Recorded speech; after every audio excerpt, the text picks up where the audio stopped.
stuff. Like Bill Burr, the comedian, like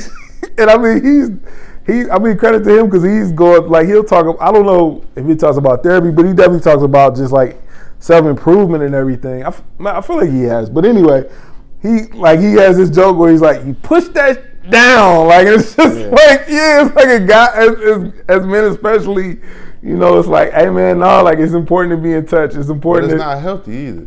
Because it eventually you're going to blow. Yeah. You know, and that's not going to be good for anybody. Nope. And so it helps to have this outlet, and it's just so important. And it, like you said, in terms of like somebody to talk back, is like the same way you can be in prayer, and the same way you can communicate with God. Like a therapist is God's child as much as you are, and so like, and they have this training, they have this skill to be able to help you, and so it's like.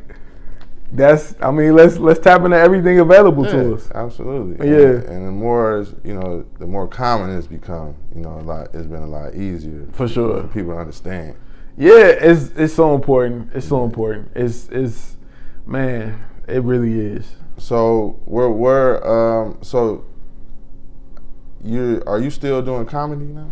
Yeah, so it's been a minute. I haven't been on stage a ton. The last time I was on stage was a few weeks back. And when did you start?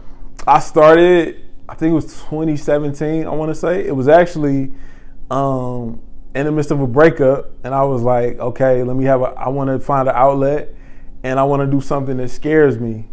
Actually, no, to rewind back, during the course of that relationship, I had started a class, and I didn't finish it because I was like, man, this is more work than I anticipated. Like, I wasn't ready for it. But then it's like, once the breakup happened, I was like, oh, I got something to draw from. Like, this is a pain of some real life experience. And so I took a class then, and it was like, okay, this can help me cope. This is gonna be something different. And I also told myself, like, yo, I owe it to myself to see it through. Yeah. And once I got on stage at our graduation show and got that first laugh, like, I was off and rolling. But yeah, like I haven't been consistent with it. It's definitely something I want to get back to, but I had some cool experiences with stand-up. I took an improv class as well, and getting a chance to do open mics and do shows and stuff has been dope. What made you want to do that? Just wanted to try something different, wanted to challenge myself, wanted to help cope in a healthy way, as opposed to sitting on the couch and just, because food is something I struggle with. So like, I didn't want to be on the couch binge eating. I didn't want to, just be super. I mean, you deal with the sadness, and but it's like, okay, how can I do something that's different? And it was like, okay, I wanted to try something different. I wanted to help cope, and I wanted to, finish what I had started a few years before. So did you do all that? Yeah. Like I felt like it was helpful. I was able to being able to take something that's painful and to flip it into some funny is like, it feels like a superpower.